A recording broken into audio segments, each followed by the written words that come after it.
안녕하세요, 커알못입니다. 오늘은 타임모어 C1 핸드 그라인더를 소개하려고 합니다. 타임모어는 지난 영상에서도 이야기했지만 중국 브랜드입니다. 메이드 인 차이나이긴 하지만 나름 디자인 퀄리티하고 가성비 좋은 커피 용품을 만들고 있습니다. 특히 그라인더는 꽤 좋은 평을 많이 받고 있습니다. 본격적으로 소개하기 전에 좀 약간의 문제가 있는데요. 오늘 소개해드릴 C1 그라인더는 지금 단종이 된 것 같아요. 알리익스프레스 스토어팜을 검색을 해봤는데 지금은 C2라는 이름으로 업그레이드 버전이 주로 판매가 되고 있습니다. 기존보다 업그레이드가 되었다고 하니 어느 정도 감안을 하고 영상을 봐주시기 바랍니다. 근데 자료를 찾아보니 뭐 크게 변한 건 없고 좀 소소하게 이 원두 담는 통이라든지 이런 것만 좀 변경이 된 것 같아요. 가격은 스토어팜 기준에 배송비 포함해서 5만원 내외 이 정도면 구매가 가능해요. 물론 해외 직구이기도 하고요. 박스를 열어보면 파우치, 본체, 설명서, 손잡이 등 상당히 단촐하게 구성이 되어 있고 설명서는 영어, 중국어 두 가지로만 되어 있습니다. 설명서를 잘 보시면 에스프레소 그라인딩이 된다고 합니다. C1과 C2의 차이는 원두통에서 정전기 때문에 지금은 제가 C1이라서 이제 플라스틱이거든요. 이게 알루미늄으로 바뀌었다고 해요. 그리고 날도 조금 바뀌었다고 하는데 정확한 자료는 나와 있지 않습니다. 그럼 분해 조립 영상을 한번 볼게요.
잘 보셨나요? 날은 코니컬 타입의 절삭형 그라인더로 만져보면 상당히 좀 까칠까칠한 게 마치 코만단테르 생각이 나게 합니다. 이건 예전에 제가 좀 들은 이야기인데 하위 모델 그라인더 날은 중국에서 만들고 상위 모델은 이제 이탈리아에서 제작된 날을 사용한다 이렇게 하는데 좀 정확한 정보를 아시는 분은 좀 댓글 좀 부탁 좀 드릴게요. 그리고 상하 2축 베어링으로 되어 있어 가지고 핸들도 상당히 부드럽게 돌아가요. 영상에 보신 것과 같이 분쇄도 또한 상당히 균일한 분쇄도를 보여줍니다. 진짜로 에스프레소 그라인딩이 될 것 같아요. 그럼 에스프레소를 한번 추출해 볼게요.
잘 보셨나요? 혹시나 했는데 정말로 에스프레소 분쇄도가 됩니다. 좀 놀라워요. 영상에서 보신 것처럼 손으로 한번 돌려봤는데 상당히 좀 부드럽게 분사가 되고 원두가 좀 사각사각 썰리는 느낌, 잘리는 느낌이 좀 있어요. 영상이 길어지면 좀 지루하기 때문에 빠른 분쇄를 위해서 전동 드라이버를 사용을 했습니다. 확실히 절삭 타입이라서 전동 드라이버로 분쇄를 해도 뭐 크게 부하가 걸리거나 이런 건 느껴지지 않았어요. 지난번 이케아 그라인더 영상을 보셨던 분이라면 그 차이는 영상을 보셔도 바로 알 수 있을 정도라고 생각이 됩니다. 그리고 에스프레소 추출을 위해 사용된 머신은 이제 브레빌 870이라고 하는 모델인데, 브레빌 870에는 자체 그라인더가 있어요.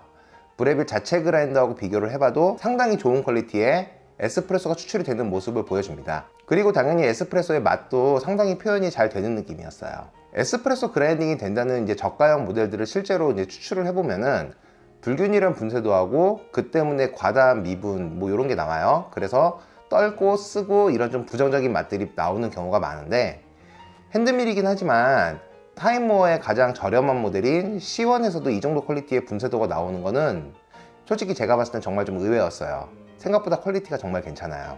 기회가 된다면 이 상위 모델이 이제 밤톨이라는 모델인데, 그것도 한번 써보고 싶어지는 퀄리티입니다. 그 비슷한 절삭형 그라인더인 코만단테하고 비교는 좀 어려워요. 왜 그러냐면은 가격이 6분의 1 정도밖에 차이가 안 나요. 근데 지금 써본 느낌으로는 가격이 6분의 1인데 이 정도 퀄리티면은 정말 가성비는 1등이라고 말할 정도지 않을까 하는 생각이 좀 듭니다. 물론 코만단테하고 맛의 뉘앙스는 확실히 좀 구분이 돼요. 코만단테의 경우 좀 깔끔하다, 선명하다, 화사하다 이런 느낌이 좀 받는다고 하면은 이 C1 같은 경우에는 좀 묵직함, 좀 향의 스펙트럼이 넓은 좀 이렇게 좀 느껴집니다. 그리고 제가 사용하기 전에 리뷰를 좀 많이 찾아봤어요.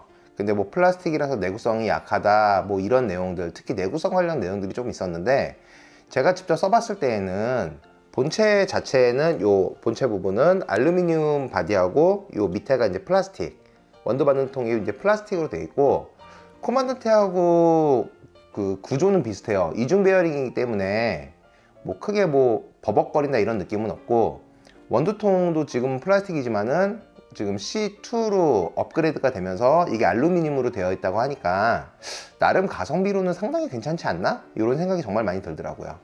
단점으로는 그라인딩 시 미분에 의한 정전기인데, 이건 아까 이야기한 대로 원두통의 업그레이드로 어느 정도 해결이 되지 않았을까 하는 생각이 좀 들어요. 근데 제가 뭐 사용해 보지 않아서 좋아졌다라고 말하는 거는 좀 잘 모르겠어요. 솔직히 이제 금속으로 바뀌면 많이 좋아진다고 하는데, 이거는 써보신 분이 있으면은 이것도 댓글을 좀 부탁을 드릴게요. 그리고 또 하나는 이 자체가 생각보다 크지 않아요. 이 바디가 작아서 그립감도 좋고 돌리는 것도 상당히 수월한데, 이 바디가 작음으로 해서 그만큼 원두가 좀 적게 들어가요. 저울로 재봤을 때는 한 15g 정도 들어갑니다. 그러면 혼자 먹을 때 정도? 뭐 이럴 때는 크게 뭐 문제 없을 것 같아요. 괜찮은 것 같은데, 좀 여러 명이 먹는다, 한 20g, 30g씩 갈아야 한다, 그럴 때는 한 번 하고 또 하고 한 번 하고 또 하고 이렇게 해서 좀 많이 번거롭지 않을까, 이런 생각이 좀 많이 듭니다. 네, 이상 커알못이었습니다. 그럼 오늘도 향기로운 하루 되세요. 안녕.